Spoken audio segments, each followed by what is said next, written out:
Your first challenge. I don't want to read the rest. Who invents this? Your time starts now. Well. Okay. Why this? Beep, beep, beep. Come on, worm! Oh, black. Done. I will start my presentation about a worm. Who is Dr. Gio? Like many ridiculous things, there will be data about it. You want to have a simple answer. It doesn't exist, never, inside. We look at the living nature if we talk about ecosystem services, but good guesses. I'd hoped that we didn't come even close. I cannot make this better than this one. Lisa's visualization was basically useless. No rubrics, just me shooting from the hip. What do I like most? Dr. Gio, this is for you. Perfect. Are you sure I can do this?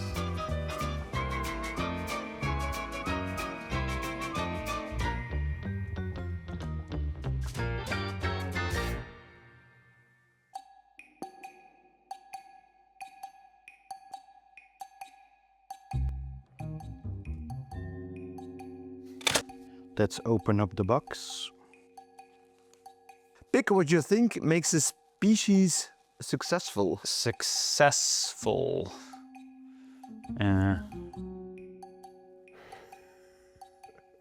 Let me define what's a species. What's a species?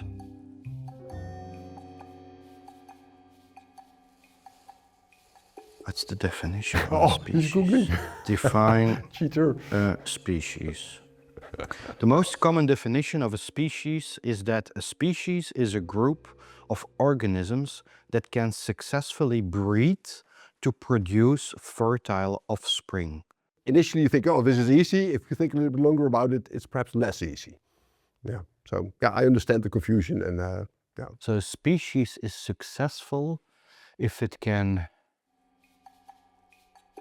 breed the most outcome. Having a lot of specimens is not the correct word, but I don't care. Individuals. So if you have more children, you're more successful. Biologically wise, huh? But do I agree with that? Basically, there's two strategies. Either you produce lots of offspring, but then it's very difficult to take care of your offspring, so you hope that a few survive. Or you have only very few offspring, but you take very good care of that offspring and you make sure that they really make it to their reproductive stage. So those are kind of the two ends of the spectrum, and of course there's a lot of variation in between there. So there's also, if you have just a few offspring and they, for example, survive as seeds in the ground for thousands of years and then they can still grow out as an adult, that's also a very successful strategy. So it's not necessarily just numbers of offspring. That's, I would say, a dangerous definition. When are you the most successful as a human being? Successful. I'm a human, so I can only talk from my own perspective. Maybe I should take a fork to represent success, but that's also not true. Objects are not the answer. Because it's a strange invention, because you have hands to eat, but then somebody was thinking like, then my hands are dirty. I don't want my hands to be dirty. I will invent something else that looks like a tiny hand. But then you need to clean it, so it's like you invent something and then you need to invent more with what's interesting, but I don't think that will make you successful. Well, it's interesting. So inventing tools gives species an opportunity to survive under conditions that are otherwise not suitable for them, right? Or make it even better. So we know, of course, of some great apes that use sticks to eat ants. So actually, yeah, tool using can contribute to success. I also know people say we're not animals because we are humans, right? And we're a separate category. I doubt that personally. Our ability to invent stuff is, I think, of a different order than a lot of animals, but we should not negate the fact that a lot of animals also can do this. Recently there was a news item about a cow being able to scratch its back with a broom, and everyone said, oh, it's an intelligent cow. But then again, is that success, or is that just, you know, a one-off individual? Cows are basically very successful at the moment because they have a symbiotic relationship with humans. We like their milk and their meat. So yeah, they're not really in control themselves, but somehow they are one of the most physically abundant species in the world, next to pigs and chickens. Is that then success? Well, that's the question, right? I would say you're the most successful if you're compassionate, if you're altruistic, and if you work on yourself also. So if you're willing to do introspection. If you look at success as being an adult person that's able to do altruism and introspection, that's of course a nice definition of being successful. Whether that makes you successful as a species, I doubt. I mean, if I look at some insect species that are highly successful, I think their ability for introspection is fairly limited. Although that perhaps also puts question marks to my definition of success. Thinking art. And then I was going to joke like, guns make people successful. But that's not true, I don't believe in violence. Well, it's interesting. The ability to make art, does that make you successful? Not necessarily, although something that a lot of people don't think about when you talk about evolutionary processes and the role of sex in evolutionary processes is, of course, that there's attractiveness. And we have a lot of species also in nature that do something with art. So birds of paradise, they make beautiful nests, or crows and magpies are known for collecting shiny things and decorating their nest to attract their partners. So art is also some way of showing how interesting you are or how successful you are. So, and that has a huge evolutionary force on how species evolve. So lion males with their big manes, totally, practically not so useful, but it shows that they can actually do stuff and they're big and masculine or whatever. So yeah, there is some role of art actually in at least evolutionary success, let's put it that way. And of course, if you have sufficient resources to make, I don't know, fancy paintings or stuff with gold or whatever, that takes a lot of time and it's basically completely useless for, you know, the basic needs. That means that you are very successful because you can do stuff beyond the absolute necessary. So yeah, art is definitely an expression of success in that sense. I had to think of sharks because sharks have almost not evolved biologically for the last, I don't know, like was it 60 million, 90 million years? Some people say like, they're so successful that they stagnated. But I have to think about it because sharks don't produce that much offspring, because if you have this apex predator like a shark, if nature would make super many sharks that would literally kill and eat all the fishes, then eventually there would be only sharks and no other fish, and they would start to eat themselves. So I think success is not in the multiplication of yourself, but in finding a balance with everything that is around you. Yeah, I basically agree with him. So successful predators are never overabundant, right? Because that's simply impossible. Then you exploit your resource too much and you collapse afterwards because yeah, all the food is gone. So, and I think, well, probably that locally happens even with sharks, but of course the global oceans are connected. So sharks are also very successful because they can travel, right? So they are highly mobile, giving them also this advantage of, you know, scavenging different places or visiting different places. And they can also do a long time without food. So yeah, they've got a lot of adaptations that make them very successful, I would say. It's just, you know, they've got a very good design, and good design can last for a long time. Yeah, that's just how it is, yeah. Enjoying broadening your knowledge this way? At geoversity.io, you'll find high-quality free geospatial content and cutting-edge education designed to take your skills even further. Dive deeper with courses created by true experts in the field who are just as passionate and engaging as our very own Dr. Geo, Thomas. If you had to write it down in the dictionary. Success is Well, survival is... Let's make it just survival. Maybe the ability to cooperate, I think.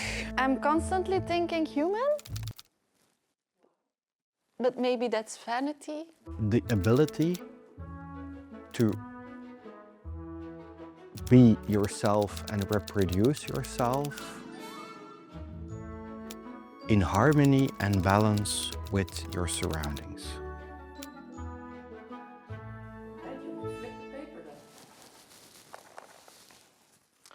Now choose the most successful species on Earth based on your chosen criteria. Ooh.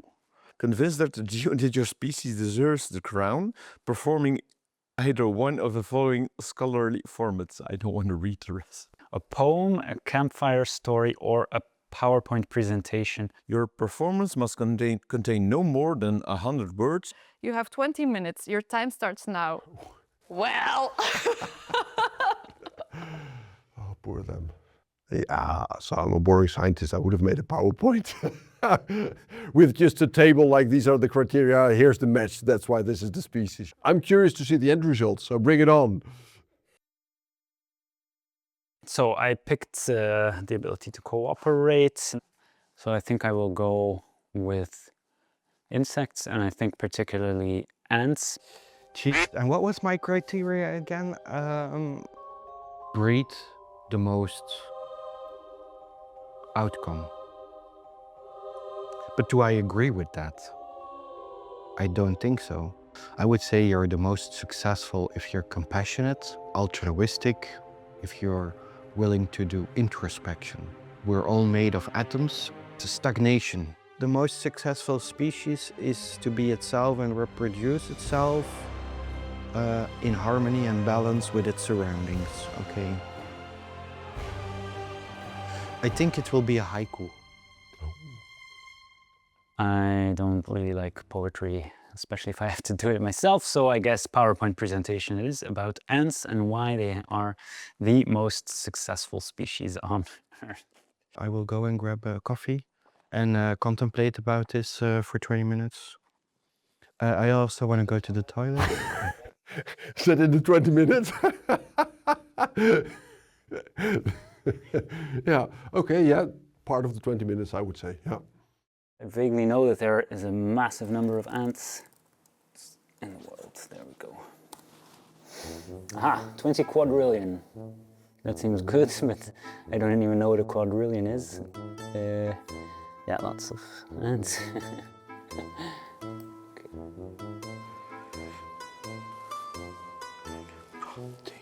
Oei, sorry. Wel, typ. Ja, ik ben al begonnen op het wc. Cooperate for food, reproduction. The 3 F's.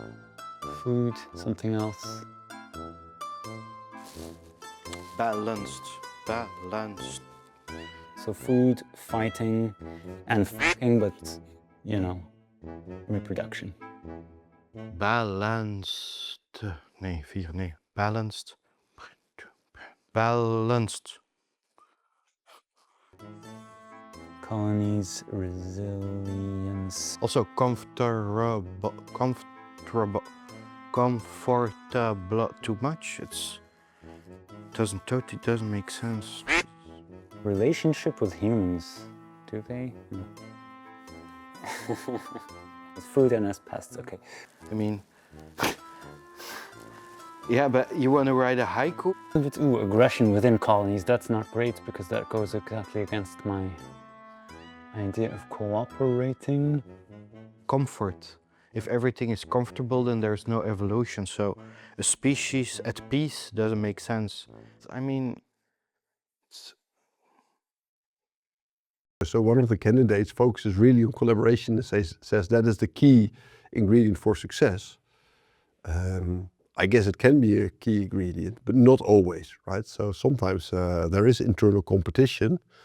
And yeah, that also is part of the process. So I wonder if focusing only on harmony, but that's also what the other candidate says, if that is the, yeah, might be an idealized way of success. You know, if we could have success without any internal competition, that would be great. But I think it's also an unrealistic definition then. I think I have it. Well, if I said survival, I think the tardigrade is the most successful species on Earth, I think. And I really want to write a poem about a tardigrade. Come on, worm! That's like a really small organism, lives in the water, and they like never die. You can freeze tardigrades, but the moment you unfreeze them, they're still alive. Why are there no worms here? Tardigrades. Other spot. Maybe I can use a laptop to look some stuff up, so I can convince Dr. Geo with facts and not just things I think I know. Got it! He looks dead, but he's not. I just read about how a capsule containing tardigrades was on board on an Israeli lunar lander and it crashed on the moon, which I didn't know. That's so cool, because I think they're still alive. Maybe my favorite species is not a human. Maybe it's a worm. If you cut it in half, it can still move and live. Indestructible. The question, so we asked the question about successful species. So the question is it survival of the individual or survival of the species? What's a calendar? Calendar? No, not a yeah, I was thinking calendar doesn't rhyme with lander, but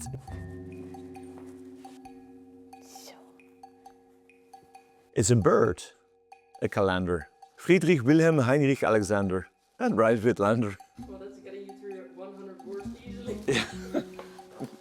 But how can I pull that guy into it? Oh shit, I need to stop and I need to concentrate. I have 3 more minutes. I will not disappoint the worm. Done.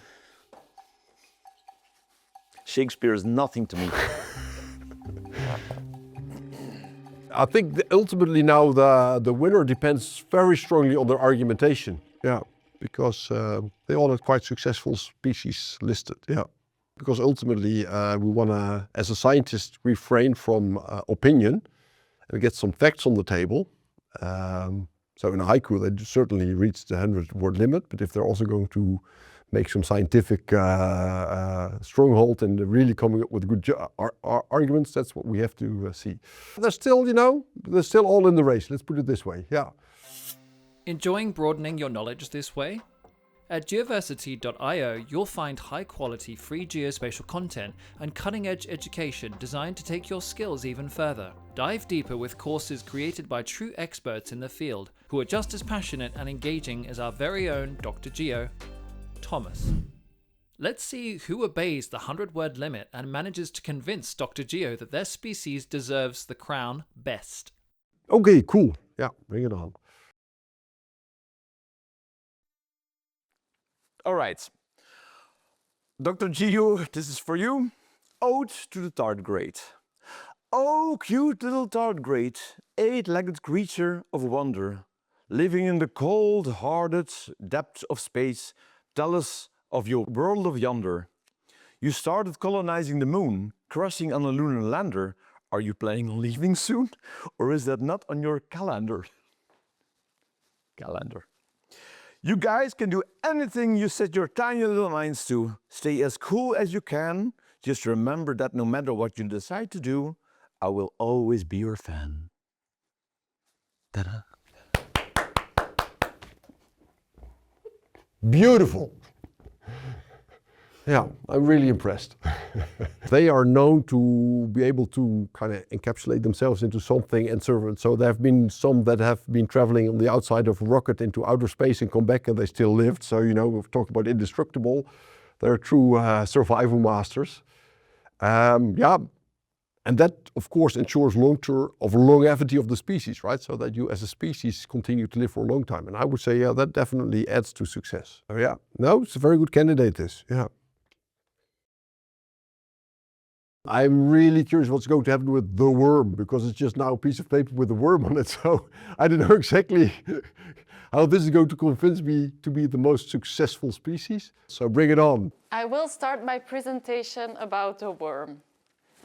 This is the worm. The worm is very cute and tiny, and it can move around. I don't know if you're thinking worm, but I don't think you're thinking so much as humans do, because I think that's what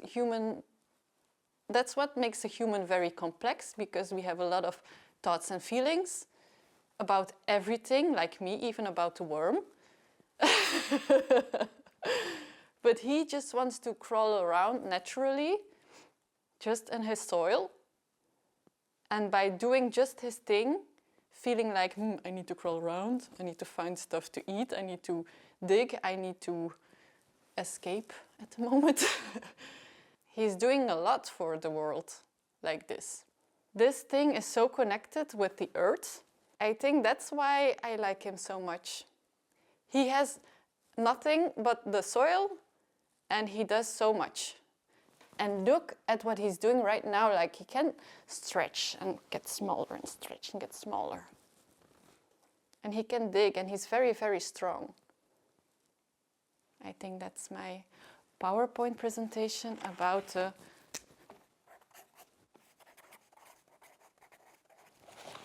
worm. Yeah, we have to give discount points for the fact it's over 100 words to start with. There was one thing she mentioned, right? He's not thinking, right? He has a few nerval nodes, that's it. But he's just doing stuff, and still he's very important, right? And I think this is actually quite true about, a lot of organisms. They're not necessarily purposefully doing stuff for the benefits that we reap from them. And worms are actually very useful. So they're what we would call ecosystem engineers, right? They play a crucial role. They really shape the ecosystem. Worms are very positively affecting, for example, the crop yields and these kind of things. But I don't think that's necessarily a definition, right? So if you can think about a lot of things and do stupid stuff, and you cannot think about stuff and still do stupid stuff. So yeah, I'm not sure if that's a definition of success. It's called the shark.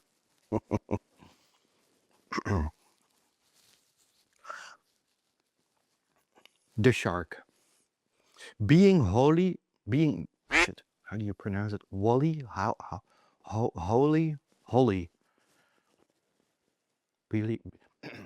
Being wholly what it is, in and with the large old world, different yet somehow the same. The shark. Can I put the haiku on my office? Yeah, he's ticking a lot of boxes, so I'm impressed. Yeah, he's referring to the inertia, right? So it's not really changing because it's a success formula for millions of years already. And I think that is definitely a part of why it is successful. You could consider it success. So yeah, nice.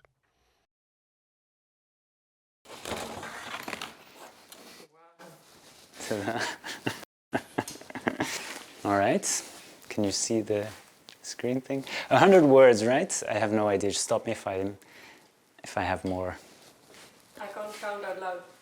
Yeah. Okay, so I'll start the presentation now. Why are ants the most successful species on Earth? There are a huge number of them, 20 quadrillion, which is 20 with 15 zeros behind it. They work together in huge groups called colonies. Colonies can have millions of workers, up to about 306 million. The colonies can even work together in something called super colonies. And they exist on every continent except Antarctica. So they are hugely successful because there are so many of them. Why are they so successful? Because they cooperate on a very large scale. They cooperate to get food. For example, they leave trails for each other. They cooperate in defense and attack, so fighting. They reproduce together, I guess. Everyone does, or every species does. And they are the only species, except for mammals, that show behavior like interactive teaching. No other species does that. So they cooperate on an incredible level. And therefore, ants are the most successful species on Earth. Yeah, there were facts in there. That's of course nice. He compared it to other species to say, like, look, this is that's relevant, because if you say this is the most successful, then of course you should compare it to something else. Otherwise, everything's we have a level playing field. That's something that made him different from the others. But he was very much focusing indeed only on collaboration. And you can imagine that in situations where resources are scarce, sometimes being just bossy and taking what you want is a very good strategy to survive. At the same time, sometimes collaboration is the way to go, and a bit of moderation. So under extreme scarce situations, sometimes just the fact that species collaborate helps them to survive. Famous example is of course penguins, where resources are scarce, and there are a lot of penguins that take care of the eggs of another penguin couple. So hey, you share resources in terms of, you know, parental care. So yeah, both of them are there, also in the animal kingdom. Survival of the fittest is those survive that are best adapted to the current conditions, right? And if that is a condition where you need to fight for getting your stuff, then you know that is a good ability. If that is a condition where you need to negotiate for your resources, then actually fighting is not the option, but you have to be able to kind of agree and do things in a mutual understanding. So it really depends on the setting, the context, what is the best treat, and this is changing constantly. So perhaps you could say adaptability is actually the key to success then. So now you want me to make a judgment, which one was the best? So I have to make a judgment here as a scientist, as a person, or as a what actually? Totally subjective, lovely. No rubrics, just me shooting from the hip. What do I like most? Perfect. As a scientist, I tend to go for the ant example because it was most underpinned with data. I think that was really nice. Some evidence was given, but it was also over the word limit. And I think we should take that into account. And I think we should also give a little bit extra credit for creativity. Then the worm example was nice because it had a live specimen in the show, but again, it was also over the word limit. So then we're left with the poetry side of things. And I must say I was mesmerized by the shark haiku, which I want in my office. So I would give the degree to the shark. Also because that links a lot to my definition of it's about longevity as a species, right? And I think that's really what the shark does. Then despite the excessive use of words, I do think the ants is the number 2, so that gets 3 points. Despite I like the poem about the tardigrade a lot as well. And then the worm was the least factual. So 1 point, yeah. Shark enthusiast Frank swims away with the 4 points. But the ocean is wide. New challenges, new disciplines. Who will stay afloat and claim the crown? Hit subscribe so you don't miss the next episode. Thomas, anything you want to add? I think ultimately, if we look at zoom out, when is something successful? We sometimes talk about spaceship Earth, right? So we're all in it together on this planet, not just as humans, we're just a part of the ecosystem. So those earthworms, those tardigrades, they're a part of the same inhabitants of the spaceship Earth as we are. So we have, I think, a responsibility being so super abundant and super dominant at the moment. If we don't want to become over successful, like if the sharks are too successful and there's only sharks and no efficiency anymore, we don't want to be those kind of sharks as well. So I think that's also a lesson for us to take into account in our everyday actions.